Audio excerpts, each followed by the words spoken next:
ውድ ኢትዮጵያውያን ወንድሞቻችን ይሄ ድርጅት ወንጀለኛ ድርጅት መሆኑን በተደጋጋሚ ለብዙዎቻችሁ መንገድ ላይ ሌባ ሲባል ሰው ሲመታው ምናምን ነው አራት ዓመት አልፎ ወደ በጣም የተማረ የተደራጀ በጣም ትልቅ አቅም ያለው ሌባ ሩሃ ሜዲካል ድርጅት ወንጀለኛ ድርጅት የተደራጀ በዓለም ላይ ታዋቂ ማስታወቂያ በማስቀመጥ ስሙን በማደስ ሌባ ሲባል ዝም ብሎ ሌባ ስሙን በመቀየር ቦታውን አጥሮ አስቀምጦታል። ቦታውን አጥሮ ያስቀምጠው ለማን እንደሆነ ባላውቅም ሩሃ ሜዲካል ካምፓስ ማለት የገዳዮች ስብስብ ለሀገር አይጠቅምም፣ ለወገን አይጠቅምም፣ ለምንም አይጠቅምም። ሰው የሚገል ሰው የሚያፈናቅል ለምን ይጠቅማል ብላችሁ እንዳስባችሁ እኔ አላውቅም። ምን እንደሆነ አላውቅም። ማህበረሰቡን አላስደሰተ፣ ቦታውን አላለማ።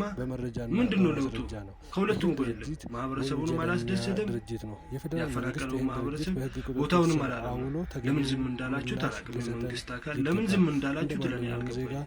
ማረፊያ ተሰጥቶን የሥራ ዕድል ተሰጥቶን ራስ ብቻ የሚኖር ሰው ቢያገኝም ድሃ ነው፣ ቢበላም ይርበዋል፣ ቢለብስም ይበርደዋል ይባላል። በእርግጥ ማንም ሰው በተቀበለው ብቻ ዘላቂ ደስታንና የህሊና እርካታን ሊያገኝ አይችልም። በዙሪያው ላለ ማካፈል፣ በዙሪያው ያለን ህመምና ማጣት መጋራት፣ እንዲሁም ከመሬት ተነስቶ እንደዚህ አይነት ባህሪ መላበስ የሚገኝበት ሳይሆን ልክ እንደናንተ የላቀ ስብዕና፣ ቀና ልብና መሰጠትን ይጠይቃል።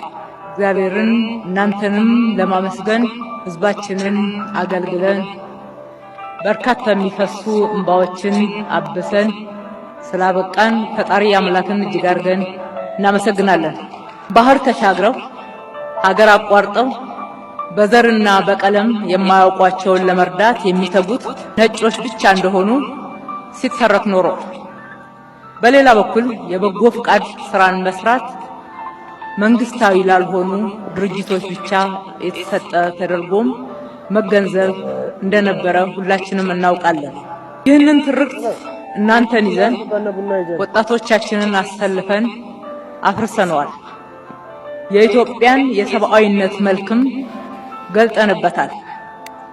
ፓርቲያችን ብልጽግና በቀረጸው የሰው ተኮር ፖሊሲ መሰረት መንግስትና የመንግስት ኃላፊዎችም የበጎ ፍቃድ ስራ መስራት እንደሚችሉ አይተንበታል።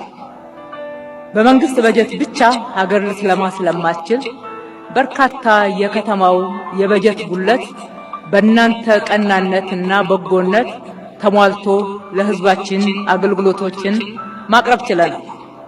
ባለስልጣን ይሁን ባለሀብት፣ ወጣቶች፣ የሃይማኖት አባት ወይም ሌሎች መገለጫና መጠሪያዎች ቢኖሩንም በጎ ተግባር ለማድረግ እነኚህ ሁሉ ማንንም የማያግዱ ወይም ደግሞ እድል የሚሰጡ ሳይሆኑ